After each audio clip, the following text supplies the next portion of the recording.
Hi everyone, my name is Hayden Alexander Butcher. Welcome back to Hangin' Vibe. It's the last episode of the winter season, and like I mentioned in the last episode, Jeremy Morris will be joining us later in the episode. But first, let me give a recap of this week's sermons. In the morning, Jonathan preached on 2 Samuel chapter 18, verses 1 through 33. In this chapter, we see the battle between David's army and Absalom's army. David sends an army led by 3 generals, Joab, Abishai, and Ittai.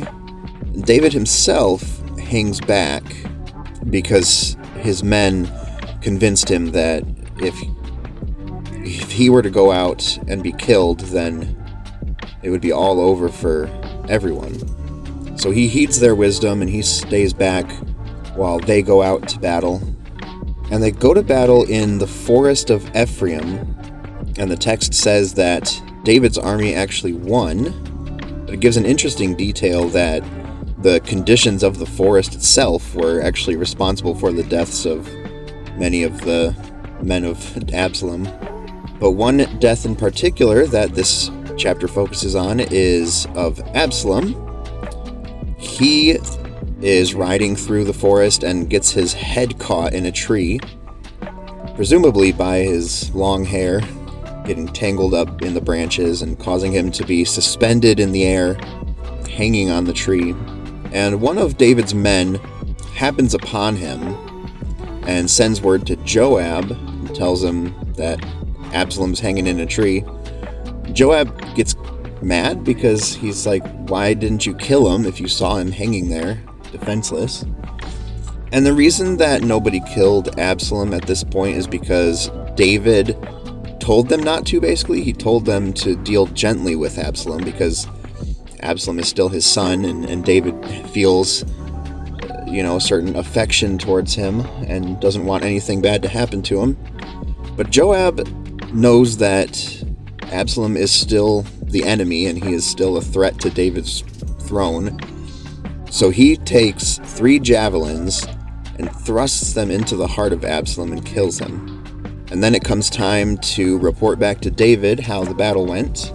And Joab sends a Cushite to go and tell David what has happened. But as the Cushite is running back to David, Ahimaaz, who's the son of Zadok, one of the priests, he requests that he go back and run and tell David the news of what happened. And he convinces Joab to let him. He actually gets there before the Cushite because he's so eager to tell David the good news. But as soon as he gets there, he realizes that David might not actually take this as good news at all. So he kind of chickens out. He's like, well, I didn't actually see what happened. But then the Cushite makes it back, and David asks him, what happened to Absalom. And the Cushite spills the beans, and David does not take this as good news at all. David goes and mourns and weeps for Absalom. And the text gives a very emotional description of his mourning. Over and over again, he's crying aloud, Absalom, my son, oh my son Absalom. And his weeping and mourning causes the rest of his people to feel ashamed that they had won the battle. And so they all kind of flee to their homes in shame as though they had just retreated from battle. And it's understandable because Absalom is David's son, and to lose a son is heartbreaking and traumatic. So from a human standpoint, it is understandable that David would be so upset by this. But when Joab finds out that this is how David is reacting, he comes to correct David because the truth is, from a spiritual standpoint, this is a true victory. Absalom was an enemy and he was a wicked man and he did deserve to die. And Joab is trying to remind David that the reason that Absalom is dead and David is alive is because God has chosen David to be the king. So Joab is kind of facing David and saying, you are God's chosen king, so act like it. And there's kind of a lesson here that we need to learn about how we should respond when God deals with our sin. Absalom was killed by hanging on a tree, and that was a clear sign in the Old Testament of God's curse. We see that come back when Jesus is hung on a cross. Jesus bore our curse by being hung on a tree. And sometimes when God deals with our sin and we go through mortification and sanctification, it can hurt. And we can be tempted to mourn the loss of our sin because it can be so precious to us. Jonathan quoted from C.S. Lewis's book, The Great Divorce. There's a story in the book about a man who is trying to enter heaven, and he has this lizard on his shoulder that's basically represents his sin. And an angel offers to silence the lizard, and the man tells him to go ahead and do it, but the angel says the only way to silence it is to kill it. And as he reaches out to kill the lizard, it starts to burn the man. And then he starts to kind of back out, and he's like, whoa, wait. Actually, maybe I don't want you to do this, or maybe we can do this another time.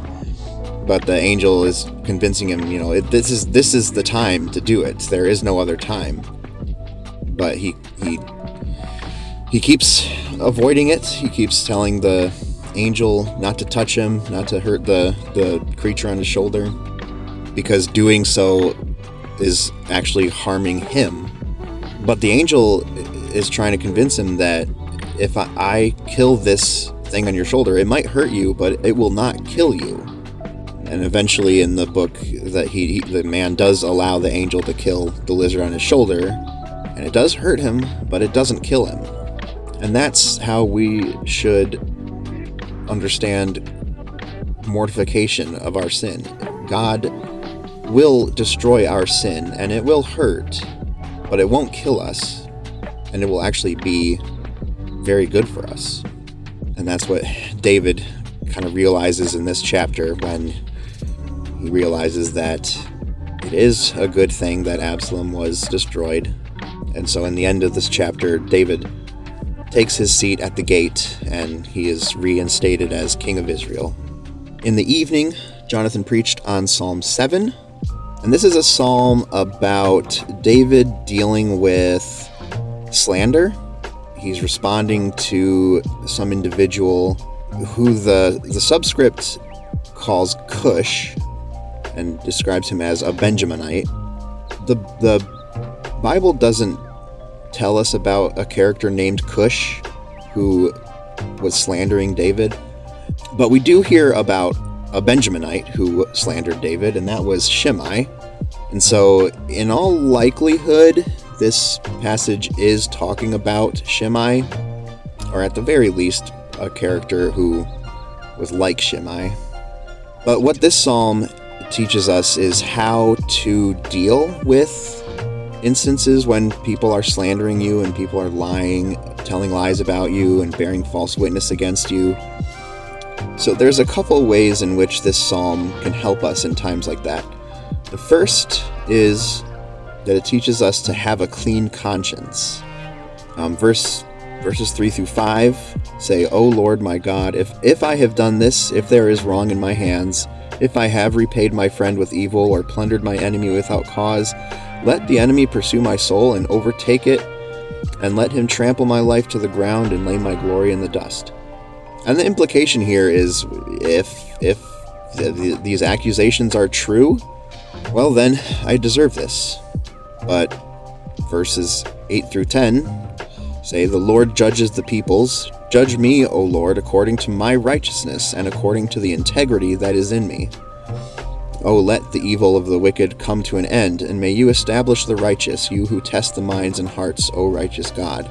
My shield is with God, who saves the upright in heart.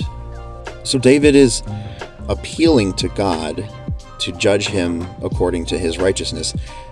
And it can be confusing.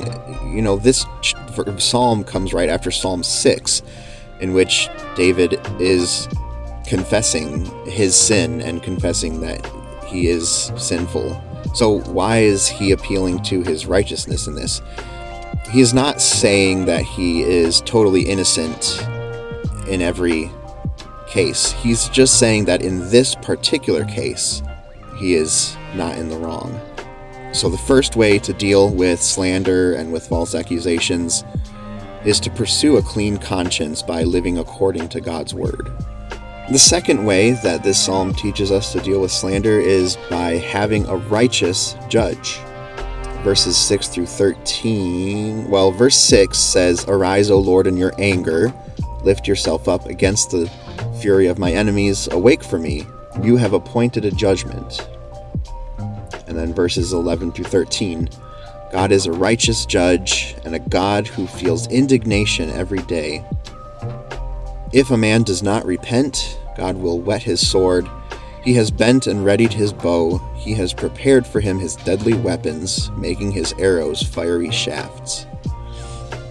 This language that we read in these verses, it can be startling because we don't really like to imagine God as an angry God who's readying his weapons for destruction. But that is God, and it is good news. We try to reject God's anger in order to preserve his kindness, but those two aspects of God are not incompatible. God's anger doesn't threaten his kindness. God loves us by being angry at sin. I mean, imagine the sin that is done against us. If God did not punish the sin that's done against us, how would that be loving? How would that be kind? So we should rejoice in God's anger against sin. We should celebrate that. But this passage also speaks to a bit of hope for sinners, because verse 12 says, if a man does not repent, God will whet his sword, etc. But the implication is that the inverse is true. If a man does repent, then God will put down his weapons and forgive him. So that's a piece of good news for all of us who deserve God's wrath. So those were the sermons, and to give an update on the news that I shared in the last episode about the possibility of buying my grandma's house, it sounds like it's a go. My dad told me that things are proceeding as planned and that I should go ahead and start packing. So this week, my sister and I started packing up our house. Of course, mostly the stuff that we're not currently using, because we don't know how long it's going to take to move into to my grandma's old house, because there is a lot of work to be done on the house. It's still filled with a lot of my grandma's stuff. So we're going to spend this month kind of going through her stuff, figuring out what to keep, what to throw away, and what to donate and all that. So that's what this month is going to look like. But I did manage to pack up some things this week and moved some stuff into the basement over the weekend. So I'm pretty excited. I'm looking forward to moving there. It's a nice house and a nice neighborhood, like I said last week. I'll keep you guys posted on the progress of that. And that's pretty much all I have to say about this week. So now I will turn it over to the music section.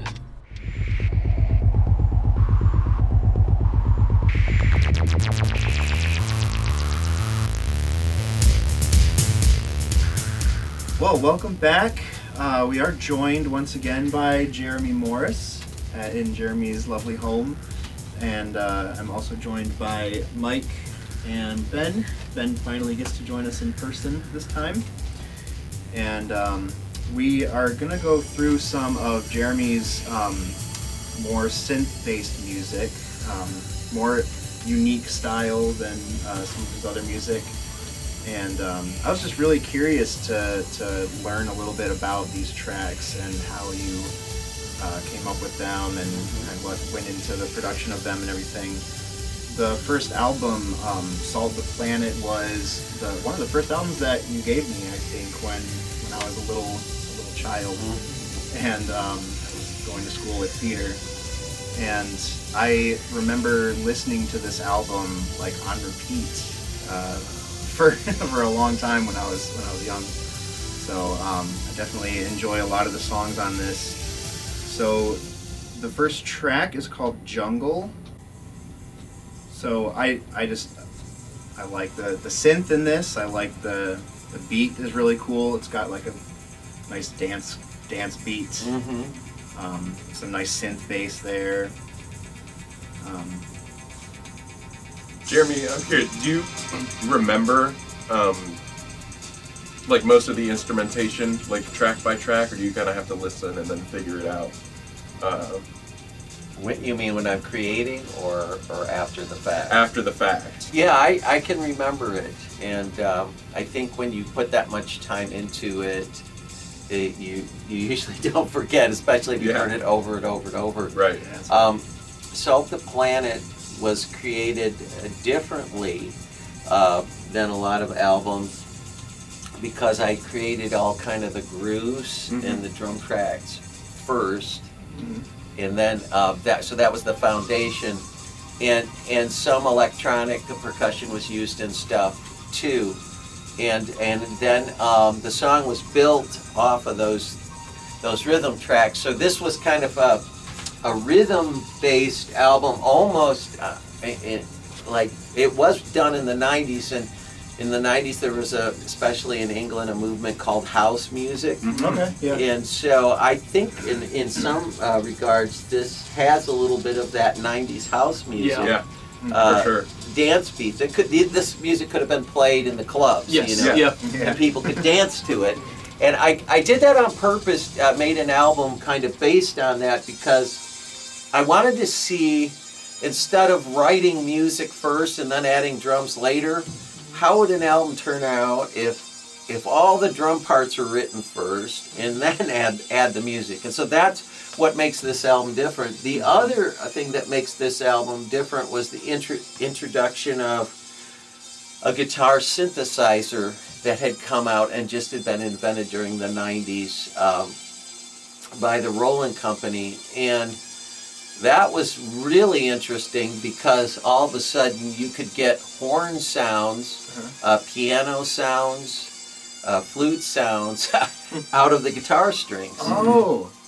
And I was curious because that part that just played, I was like, it sounds like a synthesizer, but it sounds like it's playing on a guitar. Exactly. And so that's cool. So the thing with a guitar is, of course, just like a trombone, you can bend strings and do stuff like that, and not maybe as easily on piano, because the piano is considered more of a percussive instrument. You're hitting the keys, and so so some people are kind of thrown back when this album came out because it was not like anything I'd done, and some people really loved it, and other people were like, "Oh, that's different," and maybe they're being discreet. But this was also the first album I released on an upcoming label at the time. There was a label out of California called Moonchild Records. And they were looking for music like this, music that was experimental and different. And so I had this new label I was on, and things were looking pretty good. But then the mystery was the guy who started the Moonchild label. His name was Brian Hirsch. He also did a lot of synthesizer and music like this, but he literally disappeared off the planet, and he went missing. Oh. And they never found him. They found his truck in a desert in California, in a California desert. His truck was just in the desert, abandoned. But he was obviously not in the truck. He was not there. They went on a search for his body, never found the guy. And so this was, this album was my first and last album on Moonchild Records. And actually I was in the process of, the guy on the label, Brian Hirsch, we had decided to start recording another album, but together. And he disappeared in the middle of while we were recording the album. So I'll explain later what ended up. Yeah, what happened to the tracks of those is actually going to be part of another album that we'll mention later. Okay. So, but yeah, so there's a mystery. As far as Salt the Planet goes, the cover art is a take on You Are the Salt of the Earth. So you have a salt shaker in outer space coming down on the planet. Of course, the 7 instrumental tracks, no vocals this time. That was another thing. Some people were not happy with me making an album with no vocals. But for me, I'm a big fan of instrumental music. I always have been, and so I have a lot of instrumental music in my music collection. Sometimes I like it better, especially when I'm studying or working, because it doesn't distract me. So, any other questions on this one? So how exactly did that work with the guitar? I'm gonna synth if I had it set up, I'd show you, but it would blow your mind because literally all these other instrument sounds that come right out of the guitar strings. It sounds like kind of a precursor to just like a MIDI guitar, like a Parker Fly. I don't know if you're familiar with those, but they're made basically for MIDI, and you can.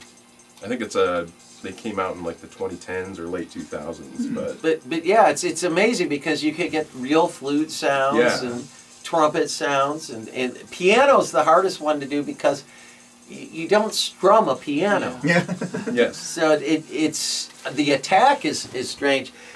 When I picked up this instrument and bought it right when it had come out, I decided I was going to devote a whole album to using the instrument, and it looked like this was going to be a music of the future thing, but it never caught on. It never became popular. And I don't even hear people today talking much about guitar synthesizers. You just don't hear about that. But, you know, I still got the guitar synthesizer, and I have not used it on an album since. So this was the only album that you used it on? Yes. Oh. You think you'd ever bring it back out? I do. Yeah? I do. But if I do, it's not going to... It doesn't work well for normal music. If you've got a regular... a song with singing and you try to put this in, it's bizarre sounding. A lot of those sounds. It sounds like an alien version of normal instruments. Yeah. I think Jungle was an appropriate title considering how bizarre sounding the instrument is.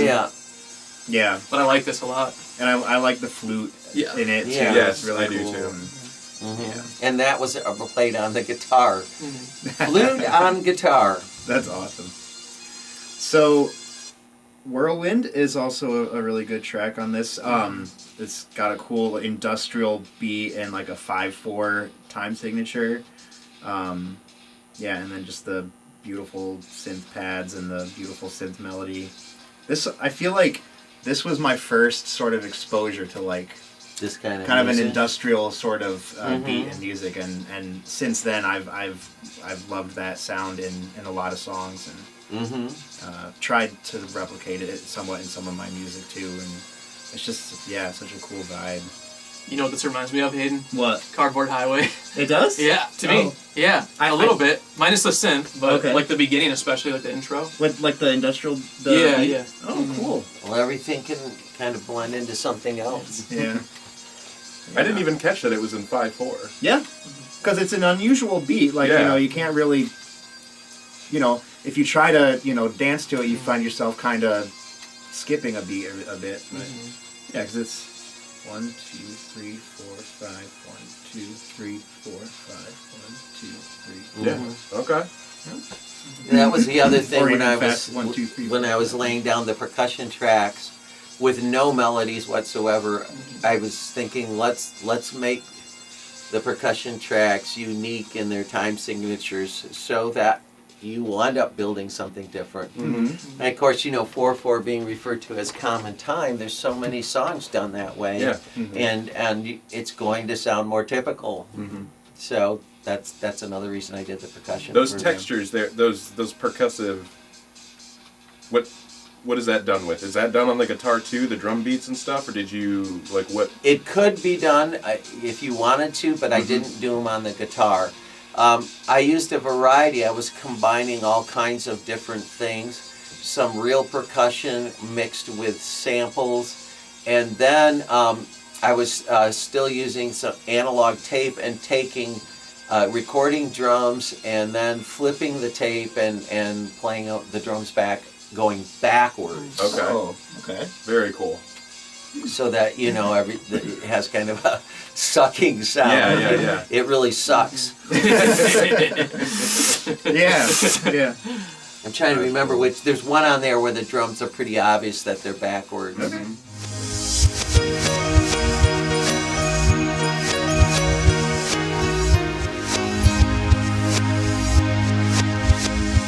And then the title track, Salt the Planet, is really cool. This one's like a 3-part track. There's kind of 3 different. Yeah, it goes into a bunch of different. And for those who like YouTube, I think they're still up there. I think out of these 7 songs, most of them, maybe a couple, most of the album, there's a video in YouTube. Really? Yeah, of the songs. Oh. And the video was done kind of in the same way that the album was made. It's just all computer effects. Okay. And it probably looks pretty dated now because remember this is the 90s, right? Yeah. And so I'm sure it's charming. Yeah. it has the music moving along with the beats and the effects working together in motion. We'll just bring it up so you can see what kind of effects we're talking about here. Oh, cool. Primitive effects. Yeah. So it's like Windows Media Player. Right. That's the type of stuff, at the time. I remember when Pixar and all that stuff was just coming out, and a lot of it was primitive. Just like this. Yeah.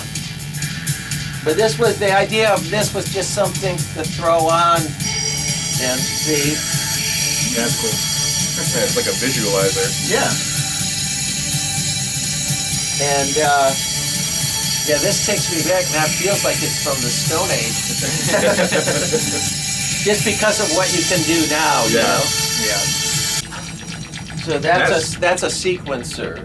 Okay, is that so when I heard that sound, yeah, so it's reminded me of a Roland TB-03. Do you know what those are? That synthesizer is called the Yamaha CS5, Okay. and it was made in the 70s. And what would happen is you have a note on the synthesizer, it's a monophonic synthesizer, and you take a note and you hit it, and then you had a frequency knob. It's like a exaggerated treble bass control, except the note would get. That's cool. So I used some of those primitive synths mixed with the, in theory, newer synths at the time. Yeah. Of course, now it's decades later. It's all old stuff. But so almost all the songs on here have videos like this. Okay. And so you could say, wow, that's really primitive. But everything becomes old eventually. Yeah. Yeah, and nowadays, I mean, that style is like coming back. I was gonna Like, say, it's people- kind of like people like that. Yeah. I like the fact that you don't have to think. It's just a nice wallpaper visual. There's no subtext. There's no cryptic. no pretense. Yeah. Yeah. Yeah. But that's supposed to be like outer space coming at you. Uh-huh. The stars just keep coming, right? Yeah, So- so I like how it's kind of like a key change at this part a little bit.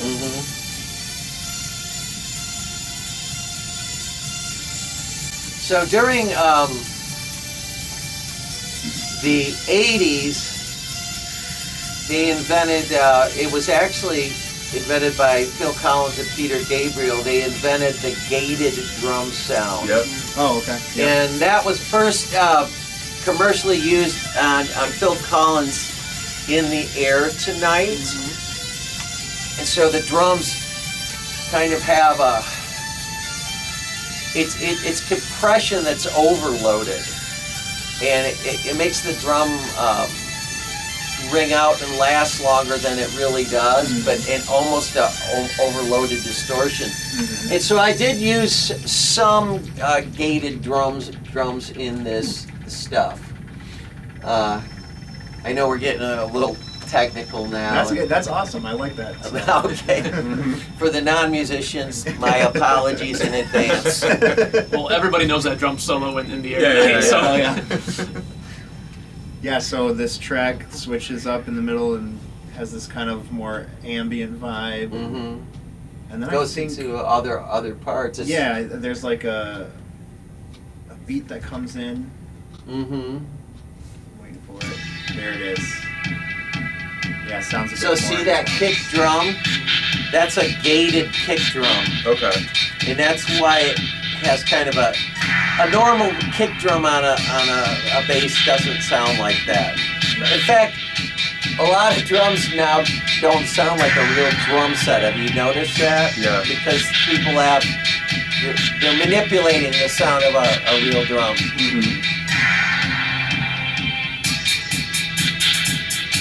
So this is supposed to be ancient meets modern. Oh, okay. So you have the old Greek pillars. Yeah, very neoclassical. Yeah. Almost like you're time traveling. I like the synth that comes in. This like sort of robotic kind of sounding synth. It's really cool.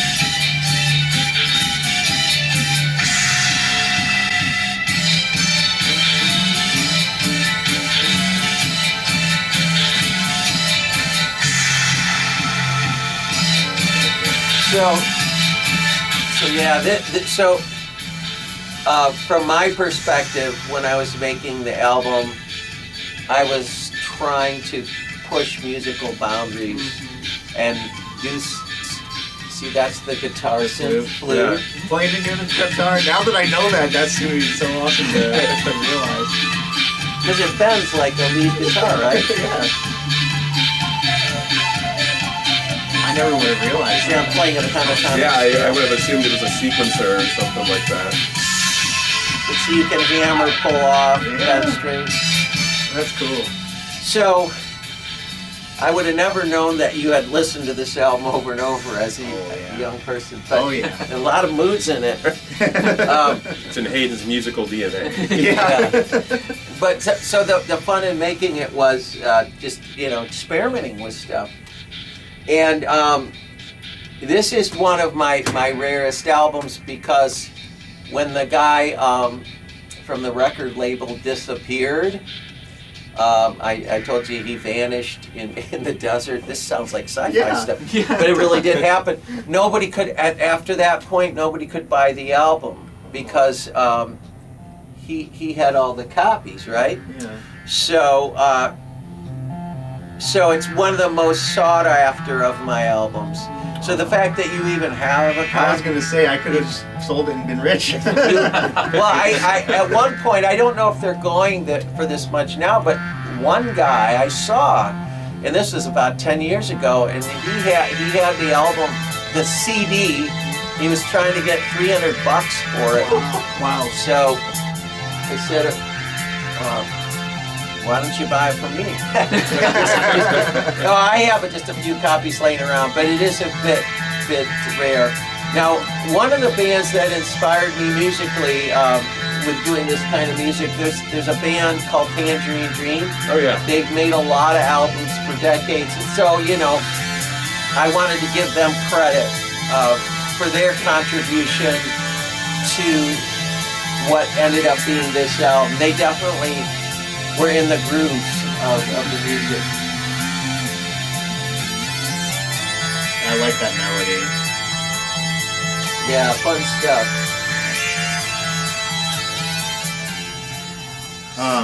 So, Yeah, so the last one from this album that I wanted to throw in there is Earthquake.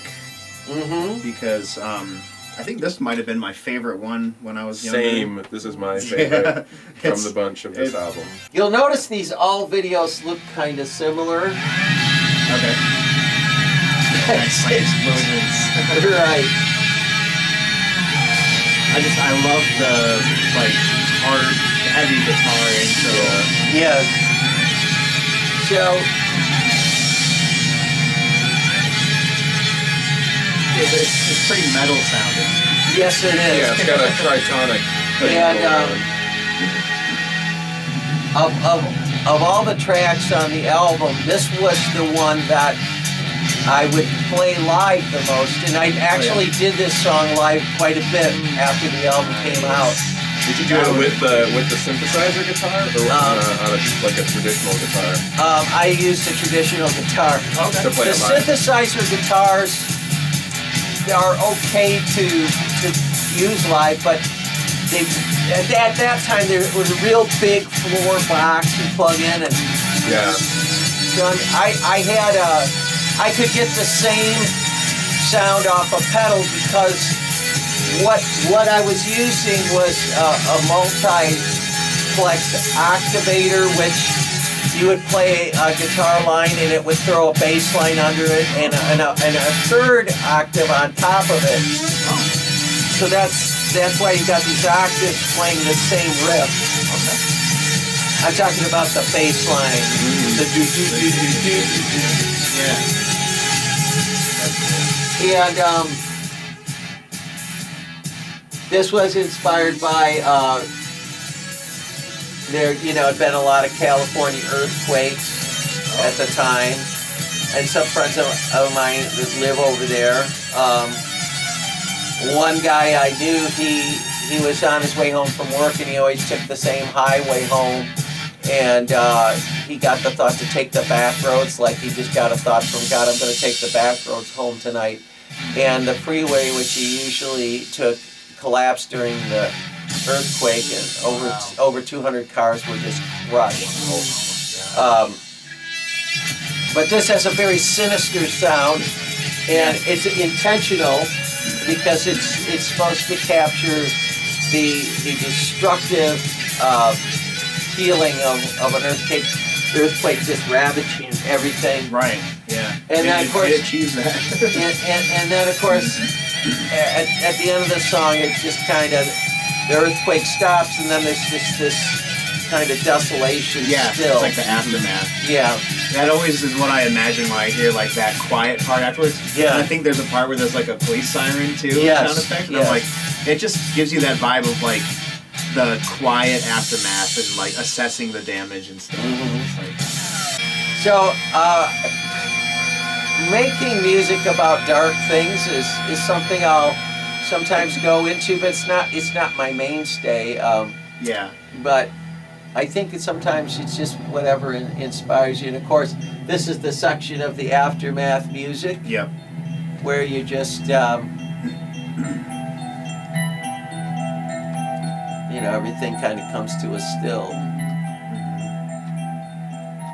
Yeah. There's some cool effects in this part. I think at one point there's just kind of some glitchy sound effects that come in that sound really cool. Yeah. Really, really nice like atmosphere. I wanted to point out that this here, but there are, throughout the whole like playlist that we're talking about today, I was getting a lot of Mike Oldfield vibes. Do you know who he is? Absolutely. Yeah. There's actually one track that we'll talk about later that I'll point it out. But yeah, 100%. I mean, some of the best instrumental music.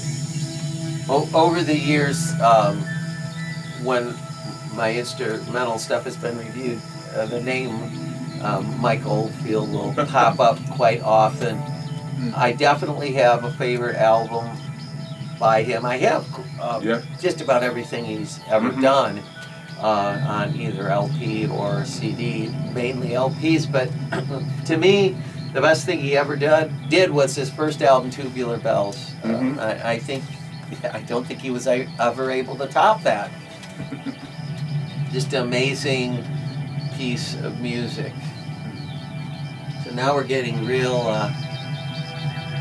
aftermath. How did you achieve that sound with the sort of, I don't even know how to describe it, the sort of like glitchy chirping, you know? That is a frequency modulator. Oh, okay. And you know, the interesting thing about the early synthesizers that started coming out in the 70s, I bought my first synthesizers in the 70s, is the idea of the instrument was different than it is today. It was like, here's the synthesizer, here's a bunch of knobs, you create the sounds, you program the sounds. They were not ready-made sounds. And so you had to spend hours twiddling knobs and figuring out. And then what I used to do is I had a big pad of paper, and I would write down all the settings after finding them so that I wouldn't lose them. There were no presets. No presets at all. No presets. And so I kind of came from that school of creating sounds. Okay. And a lot of that was done in this album where I was creating sounds and twiddling knobs. It requires more patience because it's not the immediate gratification approach to recording. How about this sound? Nah, that's no good. How about this? Nah. And go through all kinds of trying different things. And it's more fun that way. It's more rewarding because you actually create with the instrument. I call it, it's like a cook creating their own recipe. And then they write it down. Yeah. So I picked one song from the album Kingdom Come. Yes, and I'll see if I can bring that up. Wow. I really like the song Born of Water. That's probably one of my favorites on the album. It's just beautiful, beautiful atmospheric ambient track. This has an actual video to it too, so It does? Yeah, so it's cool. Now this was a more invested video. You know, it wasn't just computer generated effects. So this is one worth watching the video for just I don't know, take you away. You can see there images of water in slow motion. Yeah. Where the title comes from is from the Bible, and it's something that Jesus said when he talked about if you want to make it into heaven. And he didn't say be a good person, obey all the rules, although I highly recommend being a good person and obeying God's written word. But he said that if you want to have eternal life, he said you must be born again. And then he says, born from above, born of water. And then he says, born of the Spirit. Now this next passage is backwards stuff.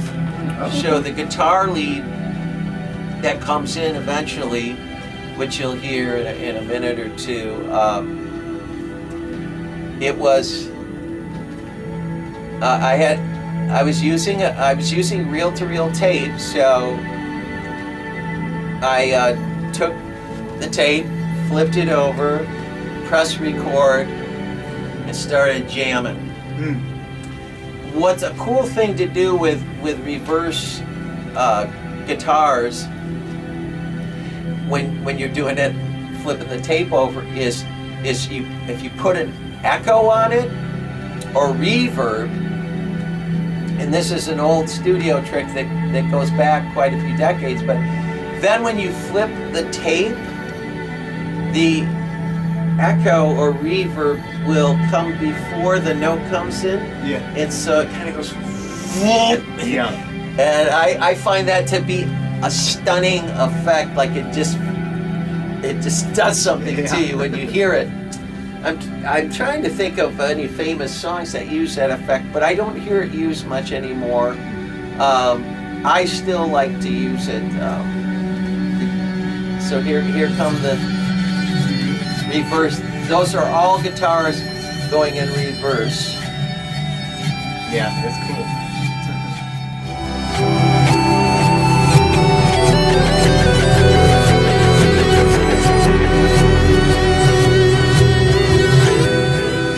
This is for me personally, one of my favorite tracks as far as I was happy with the way it came out. Yeah, I quite enjoyed this one. I like the, especially, I like the part in the middle where there's like that kind of screeching synth. Yeah, like.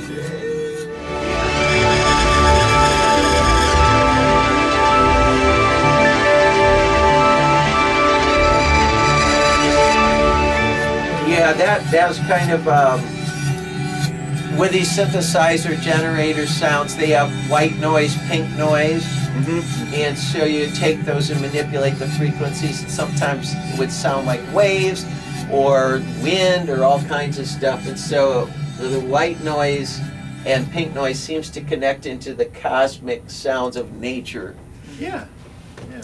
I have one comment on this album. Okay. And I think at this point I was just having a little contest with myself. When I had done the Pilgrim's Journey album, that song was 25 minutes. And so for this album, I was going after the idea, I want to make an epic song. And Kingdom Come, I guess it would end up being about, 35 minutes. Wow. And I think I got that desire to make epic songs out of my system, because they're very hard to do, because to hold somebody's interest for 35 minutes. Yeah. Wow. Now a CD can go up to about 80 minutes, so I guess if I really want to try to outdo myself, I could try to make an 80-minute song, but I don't know. So what do we have next? Well, I picked a couple songs from the Pearl of Great Price. Okay. Spiral Vortex was the first one. Okay. Which I feel like this is just a cool kind of bluesy sounding track. Nice guitar. Bluesy cosmic rock. Yeah. Right? Yep. Yeah. Okay, so that one is right here. We'll bring that up. By this time, I was switching record labels again. Oh, okay. And What is the J and P?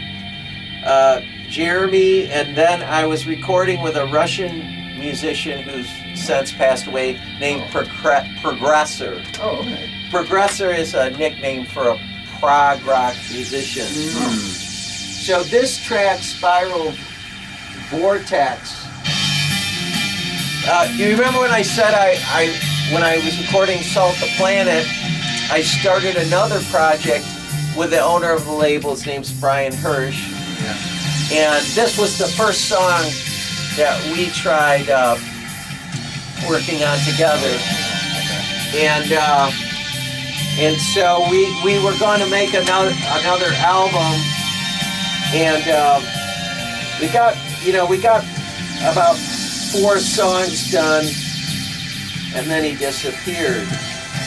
I like that insert. I like that Yeah. artwork. Yeah, that's super cool. Yeah. So It's like The Martian. Yeah. so what ended up happening was, I don't even remember how I ended up on a Russian label. It's kind of a mystery. But this Russian musician started contacting me, and he started sending me, I've never been to Russia, but he started sending me some music of, half-finished songs. And so we just worked together and made this album, The Pearl of Great Price. And again, it's an instrumental album. And I did not use the guitar synthesizer on this, so any synthesizers that you hear is one of us is using just a regular synthesizer. I think this has a little more of a regular rock vibe jam to it. Yeah. So that's why it's different. Still plenty of, cosmic synth sounds. Yeah. though. Yeah. So that's about all on that one. Yeah. There's another one here. Alien Nation was the next one, I think. Yep. And again, another one that I did with Brian. And I think this one's very intense. Yeah, I thought it did sound. The intro especially is really intense. We're bordering on a little bit of a metallic, a little bit of a metallic sound here. Yeah. And again, the idea on this Pearl of Great Price album was to just try to experiment and push boundaries. And a whole lot of synthesizers being used. Yep. On this album, the synthesizers are being used more in a way like an electric guitar would be used. And so the scales that are being played on the synths are similar to guitar scales. So that electric guitar sound there is achieved by the use of a volume pedal. So when you pick the notes, you sweep in and it sounds like the guitar is kind of weeping. Yeah. I call it ghost guitar. Okay. Did you ever do any of these live? This album, let me look at the tracks. We never ended up doing any of this live. Okay.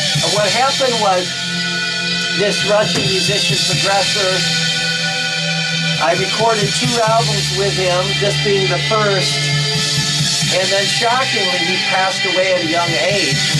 So again, a lot of these people keep dying out.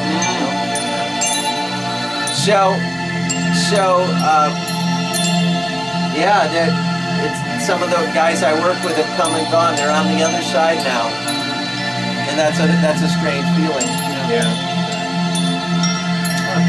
Glockenspiel. Love it. Real or Yes, synthesizer? real. Oh. You can kind of tell it's real because the fake ones don't have that cutting sound. Okay. Yeah. Yeah, it's pretty. You can hear it hitting, the mallet hitting. Yeah. You're right.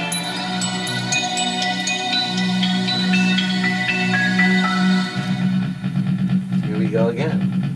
What did you guys think about these songs?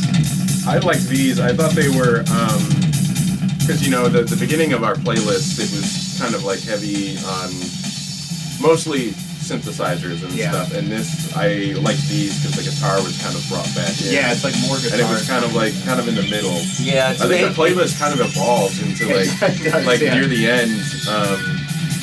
Is that just because you sort of lost interest in synth music, or not at all. Oh, okay. And in fact, what happens is I love synth music. People think that they tend to listen to what I do and think that I'm progressing from one style to another. And that's probably the furthest thing from the truth, because I have a different approach to making albums. I will work on 5 or 6 albums simultaneously, and the reason I do that is because then I'm not trying to force a genre. So if I go in the studio one day and guitar music is coming out, I record it, and then I set that aside. Okay, that's going to be for a guitar-based album. And then if I end up recording a synth piece, I just record it, set aside. That's going to go towards a synth album. And so it's like a painter. I heard that some painters, what they would do is they'd set up 10 easels. Oh. And they work on 10 paintings simultaneously, and they come in the room and they go, okay, look at that Okay, I do a little painting on this. They go down to the other one. Oh, I see what that needs now. And do a little painting on that. It's so this idea of simultaneously working on different projects actually works really well because then you don't have to say, well, I can't record that. That doesn't fit with this album. So this way I can record anything I want and worry about it later. Where does this go? Decide that later. And that's a nice way to do it, I think, because now what we're hearing right here. I like this. I was going to point this out. I like this is a sequencer going, but it's kind of set at a random thing. Okay. And so it's grabbing, just grabbing notes, but then it's programmed with a percussive edge, so it almost sounds like a bongo thing. Yeah. But it's actually just one sequencer. What I love about sequencers is that you can bring percussive stuff into it. So it sounds like somebody's playing a hi-hat or somebody's playing bongos, but it's actually all synth. Yeah, I like that outro. Yeah. I picked a bunch of songs from Glow in the Dark. I picked like 6 songs from that one. In the Beginning is the first one. Okay, yeah. This is another sort of 3-parter. Got some nice arpeggiated synth bass in the first third. This sounds like kind of 80s sort of. Yes, it does. You know, it's always a mixed bag when people say you sound like 80s. For some people, that's a good thing. Oh, I mean it in a good way. But not everybody celebrates the 80s. Yeah. It depends on who you are. So, this piece of music changes a lot. Yeah. And I also started introducing more into my music at this point the Mellotron. Okay. I noticed that on the Spiral Vortex. It sounded like a Mellotron. Yeah. And for those who wonder what the difference between a Mellotron and a synthesizer is the sounds in the Mellotron are actually real instruments, but they're just looped into the keyboard notes. Getting heavy again, right? Yep. But Mellotrons work really good for dark music, actually. They have a dark quality to them.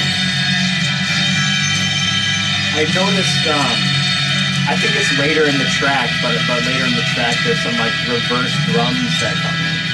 It sounds like.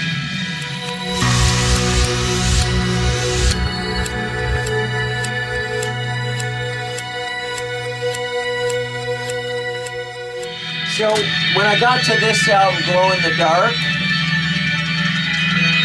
the idea behind this album, and most people, when they see the cover, they don't actually know what that is. Very cosmic looking. It's actually an electric fetus. Oh. And if you see the feet there, there's a baby inside of that. Oh, okay. Wow. It's very obscured, but yeah. Now there you go with a groove. I call it a groove synth. Yeah. Going on a bass groove. The flute that's going to come in here, that's a Mellotron flute.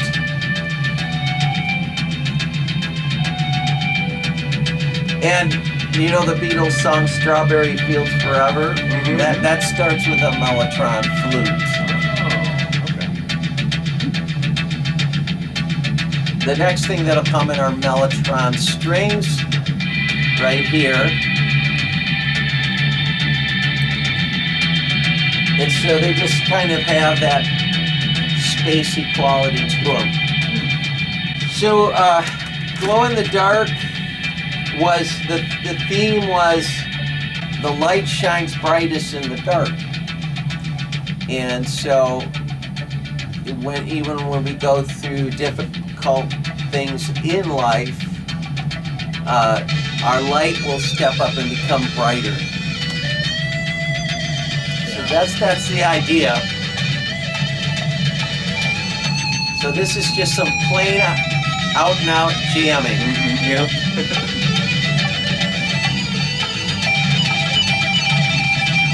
What's that bubbling sound?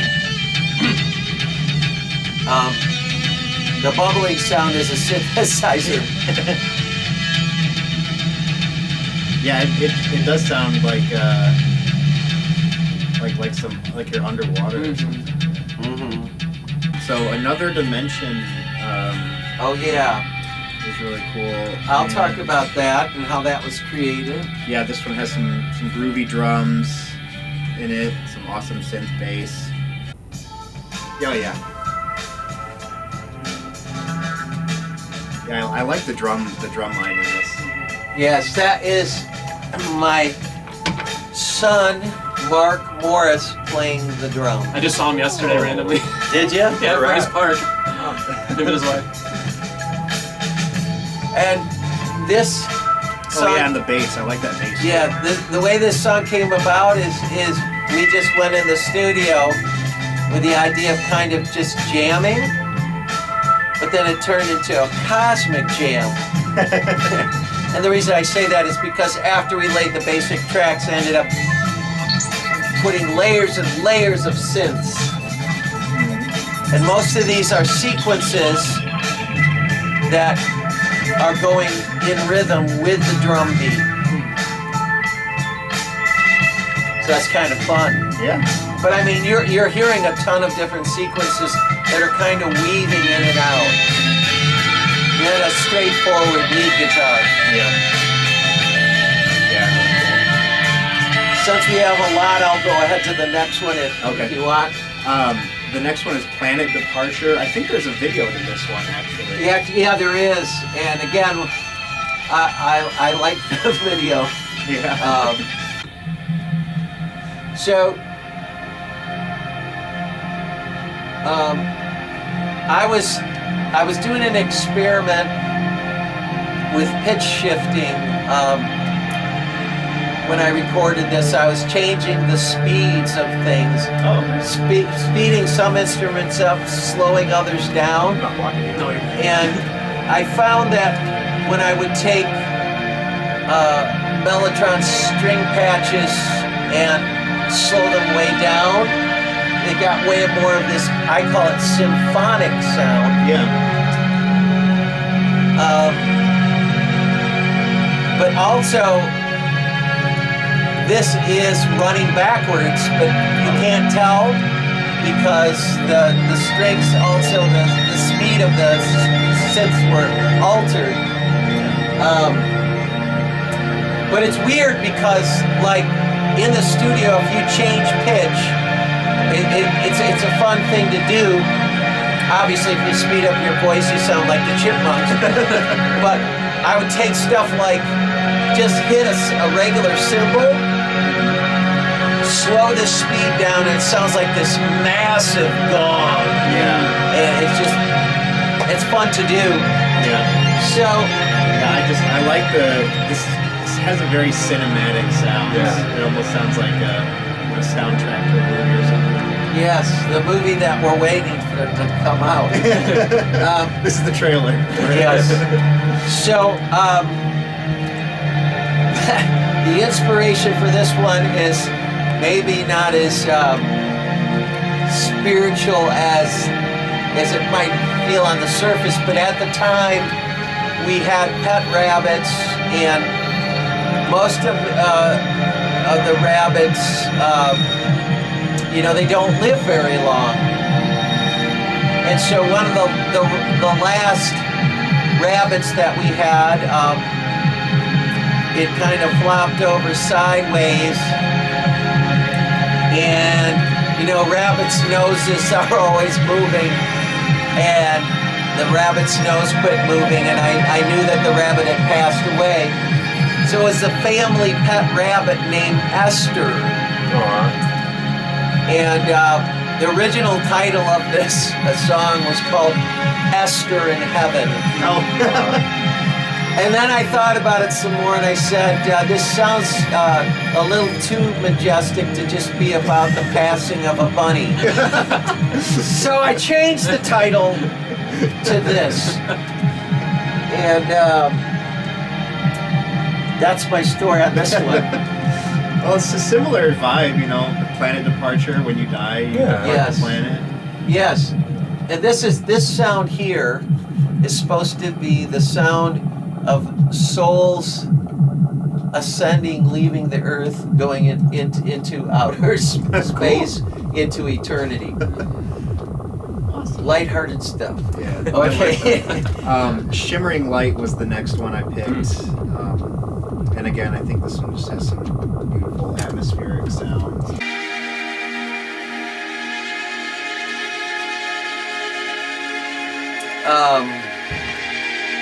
This is kind of, I don't know if I can say accurately, but the feeling of like being in the spiritual presence of the Holy Spirit or God, where you just kind of get a chill vibe, where you're just at peace. Yeah. And so I think of when I use the phrase shimmering light, does say in the Bible, God is light, and in Him there is no darkness. Yeah. And so I think musical chords, they have color, but we can't always see the color of the chords unless our eyes are sensitized. They do actually have color. They have shape and motion to them in the spirit realm, but also some are more happy and some maybe make you feel sad. This is not sad, it's kind of just there. When you think about there being no time in eternity, sometimes I think music does help get us to be in that state of being where we're just here, here we are. The time is now. Yeah. It's not 5 o'clock, it's now. I also picked the Transfiguration. And that one's kind of self-explanatory, isn't it? Yeah, this has like those cool like deep tones. Yeah, and those are reverse symbols going on. So, obviously a lot of Bible stuff that that we've read comes into music. So I was thinking about, it says Jesus went up to the top of the mountain, and then when he got up there, the transfiguration took place and he started shining like bright light. And he's having a conversation with Moses and the other guys up there. And the disciples are flipping out. And they don't know what to say. Yeah. What do we do? So they start saying stupid stuff. Yeah. I like the percussion in this, that sort of clicking. Yeah, that's a cool. When house music became really popular in the early 90s, especially in areas of London where all the people would go out and just dance for hours. They called it trance too, but kind of just instrumental music with percussive beats that just go on and on and on for long lengths of time. And that was referred to as the new psychedelic music. But I think as long as music is experimenting and trying new things, that would be kind of the heart of psychedelic music, the willingness to just try things. So like in this song, you're hearing some reverse symbols that I was experimenting with, and then some sequences, and then this generated sequenced percussion thing that you're talking about, the little clicky thing. Yeah. It's actually set in a time signature, and you just let it do its thing. Okay. the last one from this album that I picked, Endless River, which Mike, you mentioned before we started. You said you liked this one a lot. Yeah. Anytime Jeremy gets on the piano, I'm here for it. Yeah, this one is just a very nice piano piece and very beautiful sounding. Talking about this piece, the very first instrument that I learned to play was the piano when I was 6 years old. Oh. And I was learning stuff like Twinkle, Twinkle, Little Star. So there's not too much glory in that early days of playing, but you know, you have to have a humble beginning. And this piano piece kind of was done in sections, and so I had gone down to Atlanta, Georgia, just to record some piano. And the reason I went to this studio in Atlanta, Georgia, was because it had this massive piano called the Bosendorfer piano, which is one of the best pianos you can play on. So I just wanted to record on that piano, so I did. I recorded just the piano track, and then I brought it back home. And it's kind of a lengthy piece. I mean, I can't remember how long this is, but I know it's long. Yeah. What is it? I know there's... It's about 9 minutes or something. I don't know. There's a sort of more intense sound in the second half. Yeah. So anyway, I still have the basic track was just piano, and I thought, what could I do maybe to do something different and just see if I can mix some other stuff in with the piano. So that's how this came about. And so there's a lot of chimes and bells and little teeny things added, but without destroying the essence of the basic track. The idea of it being called Endless River is back to that timeless thing. You know, the Bible talks about the river of life. And so that was the original title for the album, was called The River of Life. And then I said, I think that's been used before. So I said, how about Endless River? It doesn't matter. Both could have been called River of Life. But to me, this one's kind of following a similar theme because that track that we listened to a little bit a while ago, Born of Water, still got, Born of Water, Endless River. Yeah. I enjoy the bells because they give like a sort of Christmas vibe to it, or like I thought church, the same thing. Church vibe. Yeah. When I listened to it, I was like, it kind of has some Christmas vibes. Yeah. Mm-hmm. Yeah, I love lots of tingy bell things. I've always been a fan of that. Where do you think that comes from? Christmas. I do. I have those Christmas sleigh bells in my studio, but then I have a little glockenspiel, and then also the dulcimer instruments sound like bells too.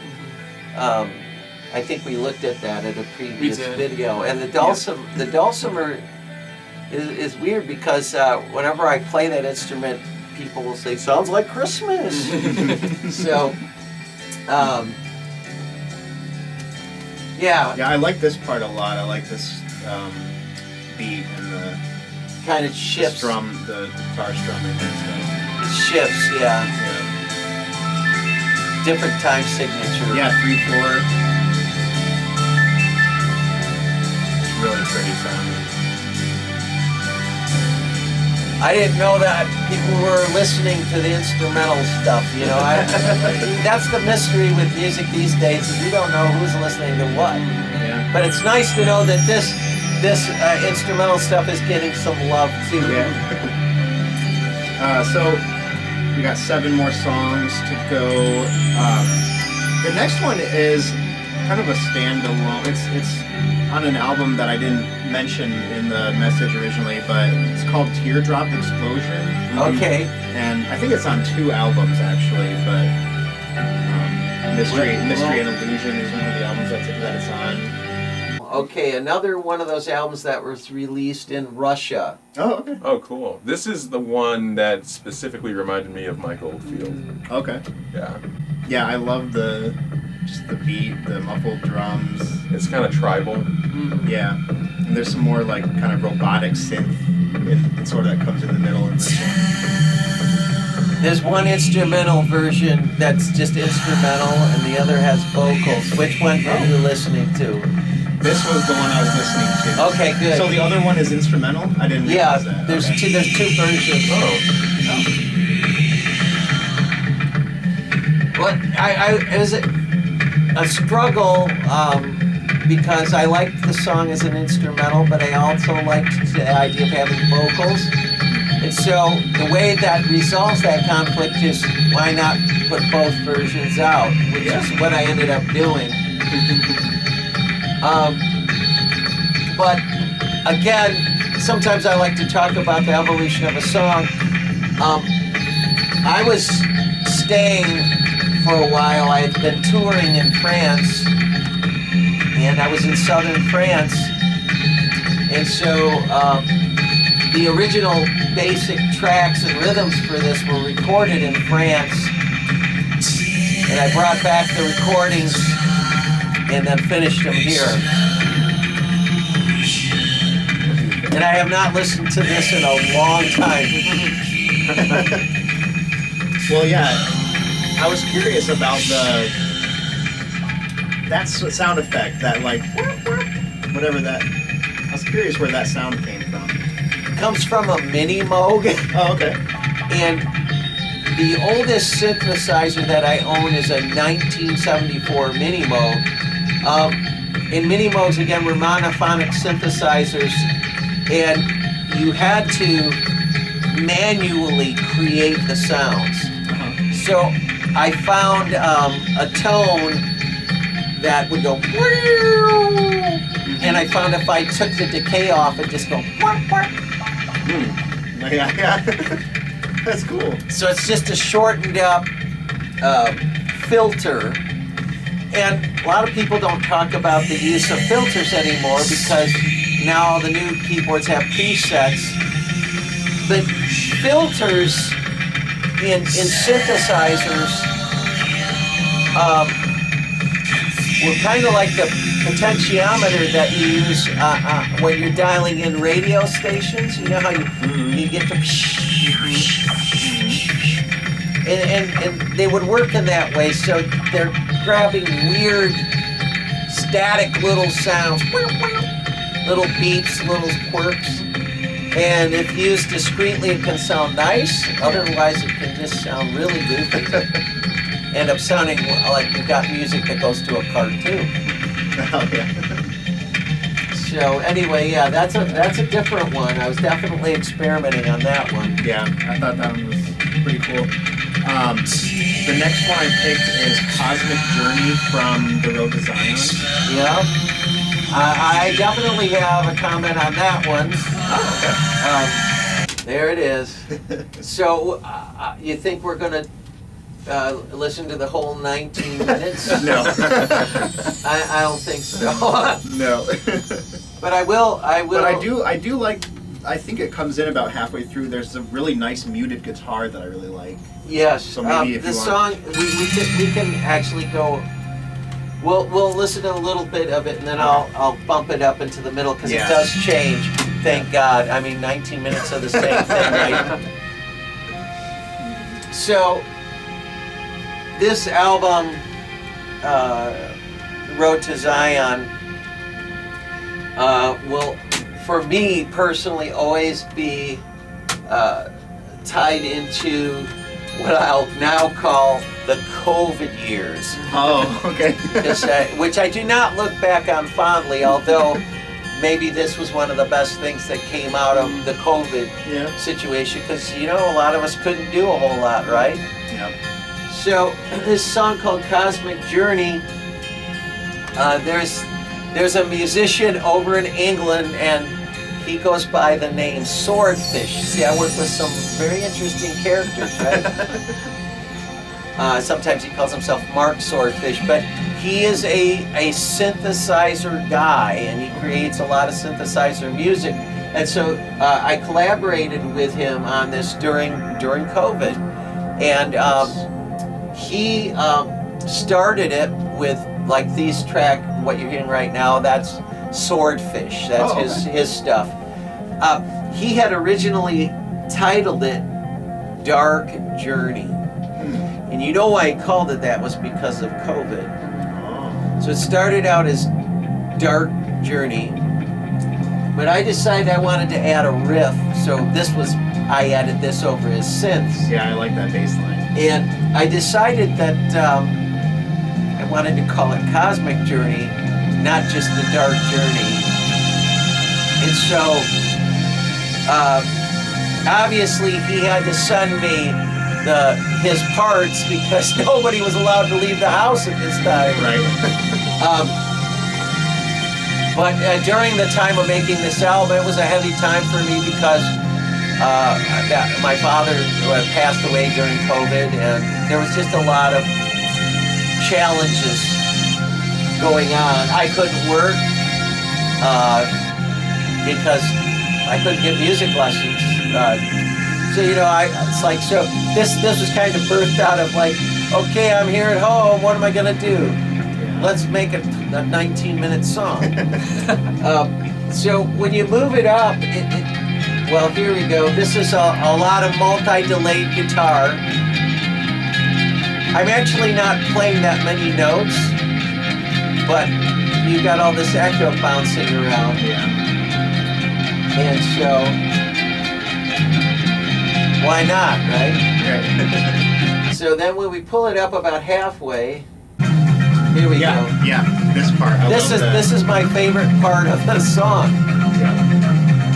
And it's just because, again, these are guitar riff grooves, but when you put delay on it, it can definitely change the feeling, almost to the point where you're not sure if you're hearing a guitar anymore. But those are guitars. They just are weird, bouncy echoes off of it. And of course, what I decided to do was jam. And that I did.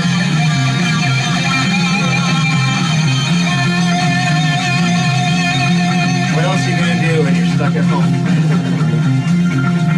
The guitar solo was done in one take. I did not splice or paste or any crap like that. Just straight through, I just let it fly, and I said, whatever I end up playing, that's it. And that is one of the secrets of how to make a lot of albums. If you keep going back and redoing stuff, sometimes you lose the initial energy of what you're playing. And so, if there's something that isn't just totally technically perfect, I'll often still leave it in. Nice. People say, how dare you? And I say, why not? We are human, let's not pretend, right? Gives it a more organic feel. Yeah, well, it's real then, right? Yeah.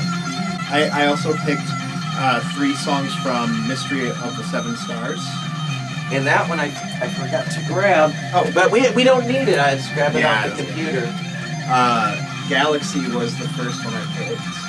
The whole album is based on the book of Revelation. Mm-hmm. And most of it is in chapter 1 of Revelation. That's why there's 7 songs representing each star, but it actually uses the phrase mystery of the 7 stars in Revelation. It says, here is the mystery of the 7 stars, and then it tells you what the mystery is. Yeah. Which, if I say all of what that is, it's not a mystery anymore, so I'm not going to explain everything, otherwise why make the album? But this phrase that starts this this sound I got here at the beginning, I took layers and layers and layers of echo machines and put them onto these keyboards, and that's why it's just kind of this floating deal. Echo units come in very handy if you want to make space music. It can make all the difference. Mm-hmm. But as you know, it's not going to stay sounding like that very long, right? We get a nice guitar riff's gonna come in. So this was like I was trying to cover the spectrum of the gentle and the soft, and then some maybe a little more aggressive riffing guitar, which will come in here in just a minute. So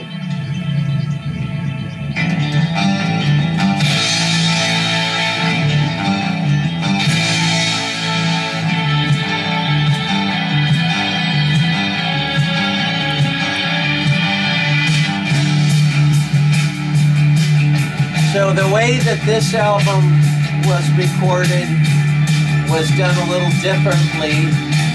All the basic tracks were recorded live in the studio.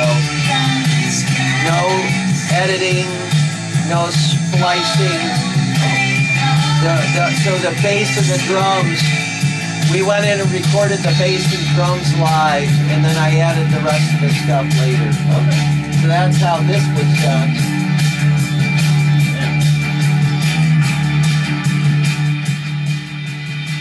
When I'm making an album, I try to do as much of it live in the studio as possible. Okay. And there's a reason for that. What if I'm going to play this stuff? Yeah. If I can't play it through in the studio, something's wrong. So I do, because I do play live a lot, I want the music to be able to be played live. And but today, a lot of people, because they have all these programs, you can play a couple minutes of a song and mess up and stop, a couple more minutes, and let's just tape it all together later. But I don't want to say that's cheating, but I just don't like to make it that way. Mm-hmm. Yeah, I like things to flow. Yeah. Okay, so what else on this one? So Destination I picked as well. I feel like this one's more of a rock, has more of a rock out kind of vibe. Definitely. That's supposed to be like a spaceship. Okay. Going through space. Yeah. I didn't have a lot of comments on this. I just like No, we don't have to. We don't have to make comments on everything. I think this is the one that reminded me of Primus a bit. Primus? Yeah, as A far as little like, bit, yeah. the sound's kind of going in and out a bit, and it's like almost like choppy. It is, yeah. It definitely got a choppier rhythm. If you can go to the next one, I did want to talk about Mystery from this album. It's interesting because it starts out pretty much the same as Galaxy. Yeah. But it's, a little bit different. I think it doesn't have the same drums, and the riff is like only played in the bass. Yeah. But then a couple minutes in, it kind of switches a little bit and has a very like metal sounding riff, I feel Yeah. like.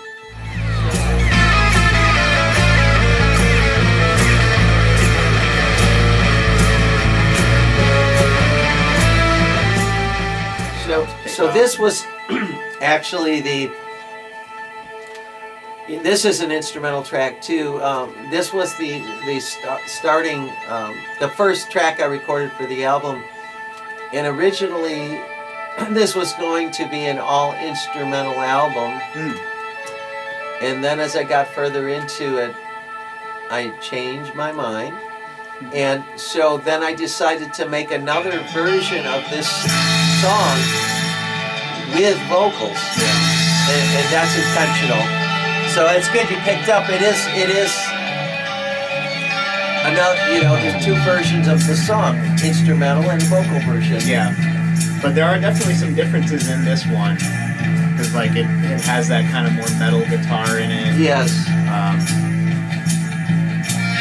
And the song is a lot longer. It is a lot longer, yeah. I put in my notes that like about 6 minutes in, it transitions to a more ambient sound. Yeah, so we'll just kind of bump it up to about 6 minutes in and see what happens. It'll be different. Yeah. Same song, but it doesn't sound the same. Right. And this is actually kind of got a little dark passage with the mellotron going into some pretty dark chords coming up in a minute. Yeah. Yeah. Yeah. I like those chord progressions. Yeah.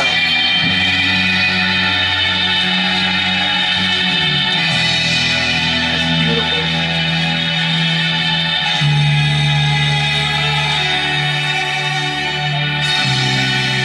And I think there's some piano that comes in.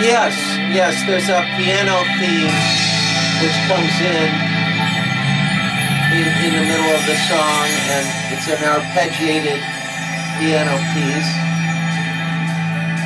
Yeah, that is. The other thing you had asked about, am I getting away from synthesizers?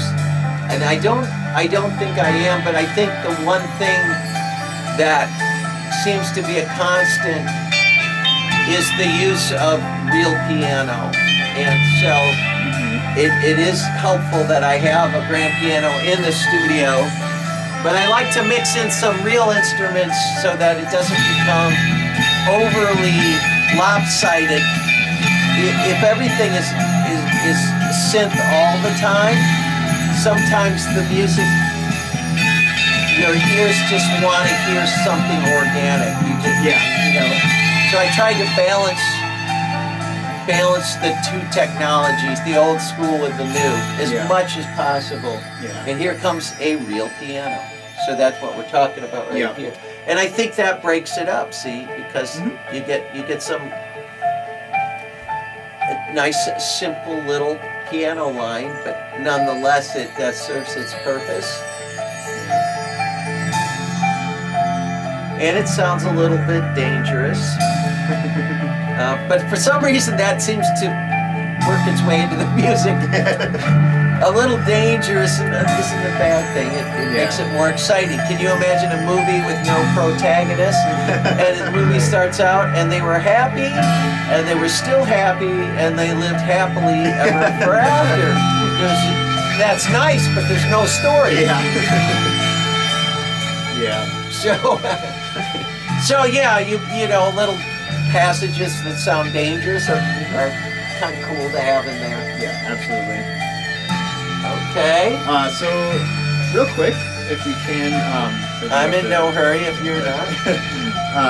2 songs from your new album, Opener of Eyes. Yes. Actually, the one song I chose, With You Every Day, Mike pointed out to me is actually not a new song. It's a upgrade. Yeah. And I didn't realize that. I had just heard this one, and I really I adore the chord progression in the intro. Yeah, sometimes I will Reinvent.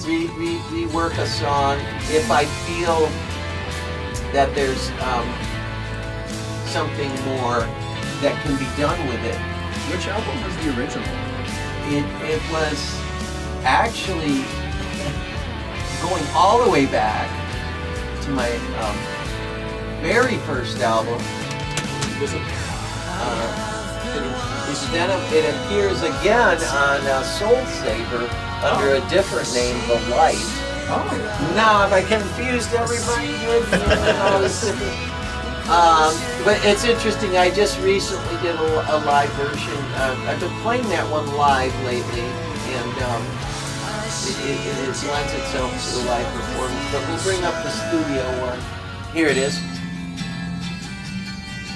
So starting with a simple 12-string guitar, but not for long. And the rest of the instruments come in.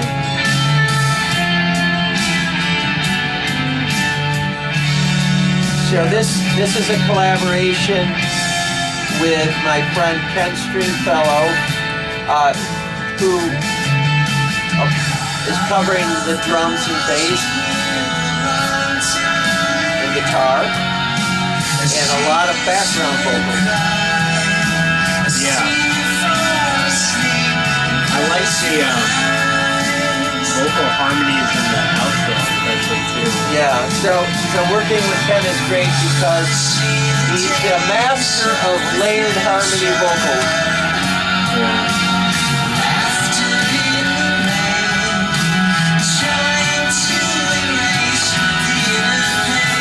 I do think this is the superior version. You like Yeah, it? I like this one a lot. Well, that was the hope to improve it. And so I prefer this version. If not for all the layered vocals, it just sounds like a finished thing. Yeah, and then the other song I picked from this album, I picked it specifically because tomorrow is St. Patrick's Day. So when as soon as I saw that you had a song on this album called St. Patrick's Day, I was like, well, why not throw that one in there as well?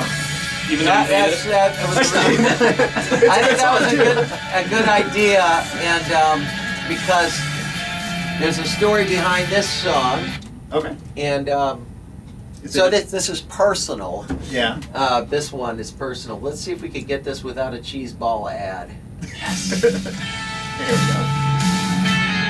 So this is a song. It's not a made up thing. It's a true thing. I met my wife to be on St. Patrick's Day. First line. I met her on St. Patrick's Day. Yeah. So that's true. That's a true story. True story. Oh, nice. Was it high school? No, we were in college, and so yeah, I talk a little bit about that because it took me, I don't know, 47 years to write about us meeting. So the story behind this, say obviously St. Patrick's Day, it will always be special to me because it's the day I met the love of my life, and so I was just going to college, and I was just kind of my social life was nothing. I was just staying at home studying for my classes and working, and I wasn't going out with anybody. And I was 19 years old, and I decided I wasn't going to do the dating game anymore because I thought it was a drag. Just wasn't working. And so I just kind of, my attitude was, well, God, if I'm supposed to be with somebody, bring it to me because I'm not hunting anymore. And so on St. Patrick's Day, she called me on the phone, and basically she said something like this: your name just keeps coming to my mind. Your name's been coming to my mind for a couple weeks now. I don't know why, but I thought I'd give you a call, and I wondered if we could get together. And so I said, okay, let's do that. And the rest is history. 47 years later. So we got married very young. So we'd only been going out about a little over a year, and then we got married, and then here we are. We're still together. So it's a happy story, thank God, right? It's not achy breaky heart, thank God. But I wanted to make a song about it because there's all this stuff weaved into it. For one thing, green is my favorite color.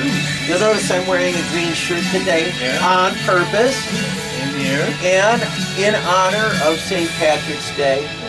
But it was just really that day, March 17th, 1978 was my whole life changed. The minute we got together, it almost scared me. when I saw her, I had this burning feeling inside. This is the one. Oh, wow. And I'd never had that feeling. And the other thing that was interesting is like, this is the first time I've been really comfortable around somebody that I could just be me. So it was all coming together. It was all making sense. And so I'm glad I didn't settle. Every girlfriend I ever broke up with previous to meeting her, I thank God for that because it wasn't the right person. And so a lot of times you have to, good things come to those who wait. I don't think we're supposed to settle. So yeah. So that's the story on that, and it's just kind of a pop song. Yeah. But it's a happy one because I became way more happy after I met my better half. I like how it has like the classic 60s guitar, but the drums are obviously not 60s sounding. Right. Yeah. The guitar sounds like the Byrds. Yeah, it does. Mm-hmm. Yeah. It's got that kind of descending line. Yep. It sounds really, the way it's picked is really cool. Well. And I like the sort of phaser effect that it's so far. Yeah, I wanted it to be just a little dreamy, psychedelic, and I did feel that way when I met her. So, anyway, it was fun doing this. Yes. Yeah, it was great. Always great being on the podcast with you, Jeremy, and thank you guys for joining me as well. Absolutely. Ben for driving all the way out here. Happy to be here. Well, thanks for listening, everyone, as well, and be sure to check out all the songs in the description, and check out more by Jeremy. He's a great artist and has a lot of music out there for you to check out, so be sure to be on the lookout for that. And join us next time in the next episode, and until then, everyone have a good week. Bye. Also, I didn't know you liked Group Love. Hey. Went to go see them in concert last year. Oh yeah? Are they They're still outstanding. doing? Yeah, they're amazing. Mm-hmm. Okay, They so- got a lot of